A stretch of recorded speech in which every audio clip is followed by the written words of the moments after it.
पेड़ की छाया, निस्वार्थ प्रेम की कहानी। एक गांव में अविनाश नाम का एक बच्चा रहता था। अविनाश न पढ़ने में अच्छा था, न ही खेल कूद में। वो एक अंतर्मुखी लड़का था, इसलिए उसके ना गांव में कोई मित्र थे, ना ही स्कूल में। जब इंसानों को इंसान दोस्त नहीं मिलते हैं तो वह या तो निर्जीव वस्तुओं से दोस्ती कर लेता है, या तो पशु पक्षी या पेड़ों से। अविनाश के घर के सामने एक आम का पेड़ था। अविनाश अपना खाली समय इस आम के पेड़ की छाया में बिताने लगा। अविनाश या तो स्कूल में होता था या तो इस पेड़ के पास। पेड़ के साथ खेलता था, उस पर चढ़ता था, वहीं उसकी छाया में आराम करता और वहीं सो जाता था। अविनाश उस पेड़ को इतना पसंद करता था कि वह अपने मन की सारी बातें अब उस पेड़ को बताने लगा था। एक दिन चमत्कार हुआ। जब अविनाश अपने मन की बातें उस पेड़ को बता रहा था, तब अचानक वह पेड़ बोल पड़ा। अविनाश की खुशी का कोई ठिकाना नहीं रहा, क्योंकि अब ना उसे कोई सुनने वाला मिल गया था, साथ ही साथ कोई ऐसा भी जो उससे बातें करे। पेड़ ने बताया कि अविनाश की इतनी घनिष्ठ मित्रता देख वो अपने आप को रोक नहीं पाया और उसे मजबूरन बोलना पड़ा। लेकिन वह अविनाश जैसे दोस्त को पाकर बेहद खुश है। पेड़ को भी अविनाश की आदत हो गई थी।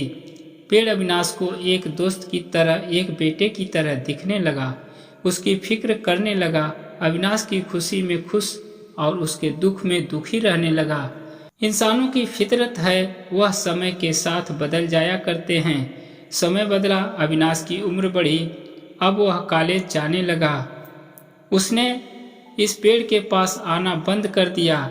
बेचारा पेड़ अविनाश को याद कर काफी दुखी रहने लगा।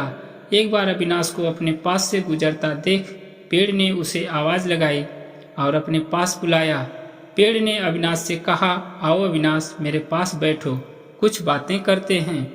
अविनाश ने कहा, नहीं, मेरे पास इतना वक्त नहीं है कि मैं तुम्हारे पास बैठ सकूं और बातें कर सकूं, क्योंकि अब मुझे कॉलेज जाना है और मुझे इस बात की भी टेंशन है कि कॉलेज की फीस कहाँ से ले आऊं।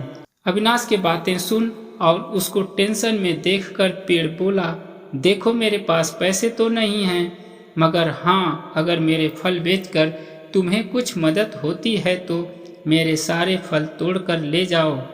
अविनाश को पेड़ का सुझाव पसंद आया।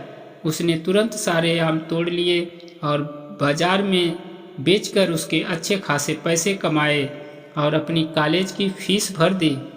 अविनाश फिर से अपनी जिंदगी में बिजी हो गया और एक बार फिर से पेड़ अकेला हो गया। पेड़ हर दिन अविनाश का इंतजार करता, लेकिन 3-4 साल बीत गए, उसे अविनाश मिलने नहीं आया। फिर एक दिन अचानक अविनाश उसके पुराने घर में आता हुआ दिख गया। पेड़ अविनाश को देखकर काफी खुश हो गया। पेड़ ने अविनाश को अपने पास बुलाया और बोला, आओ अविनाश, मेरे पास बैठो, चलो कुछ बातें करते हैं। अविनाश ने पेड़ से कहा, मैं तुम्हारे साथ नहीं बैठ सकता, क्योंकि अब मेरी शादी हो गई है। हालांकि मुझे नौकरी मिल गई है, लेकिन अभी मेरी तनख्वाह इतनी नहीं है कि मैं अपने इस पुराने घर को नया बना सकूं। मुझे काफ़ी चिंता है कि मैं अपनी पत्नी को कैसे इस पुराने घर में रखूंगा। अविनाश की चिंता में देख फिर से पेड़ का दिल पिघल गया।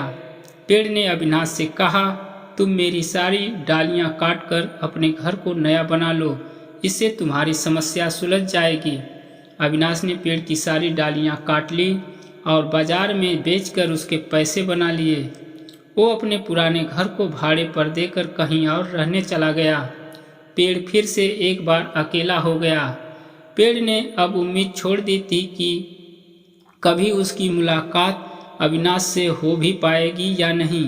पेड़ भी अब पूरी तरह से उजड़ चुका था। उसकी डालियां कटने के बाद ना उस पर फूल आते थे, ना पत्ते। 30 साल बीत चुके थे। फिर एक दिन पेड़ ने एक झुके हुए लकड़ी के सहारे चलते एक बूढ़े आदमी को अपने पास आते देखा। पेड़ ने ध्यान से देखा और उस आदमी को पहचान लिया। वह कोई और नहीं, अविनाश था। वह जब पेड़ के पास पहुंचा तो पेड़ ने उसे कहा, माफ़ करना दोस्त, अब मेरे पास तुम्हें देने के लिए कुछ भी नहीं है। अविनाश ने कहा, मुझे कुछ भी नहीं चाहिए और ना ही मेरी कोई इच्छाएं बची हैं। मुझे सिर्फ तुम्हारे पास बैठना है और तुमसे बातें करनी है। बूढ़ा अविनाश पेड़ को ऐसे चिपक गया जैसे उसे गले लगा रहा हो।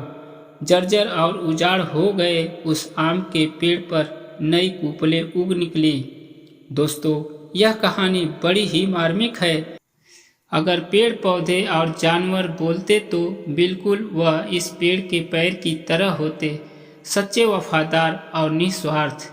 चलो, यह तो कल्पना की बात है, लेकिन सोचो, हमारे बड़े बुजुर्ग, हमारे माँ बाप क्या इस पेड़ की तरह नहीं हैं? और कहीं ना कहीं हम उस अविनाश का किरदार नहीं निभा रहे हैं। दोस्तों, अंत में मैं यही कहूँगा कि जिंदगी की भागदौड़ में अपनों को पीछे मत छोड़ना। पूरी कहानी सुनने के लिए आपका धन्यवाद। मिलते हैं हम ऐसी ही कहानियों के साथ अगली वीडियो में। तब तक के लिए नमस्कार।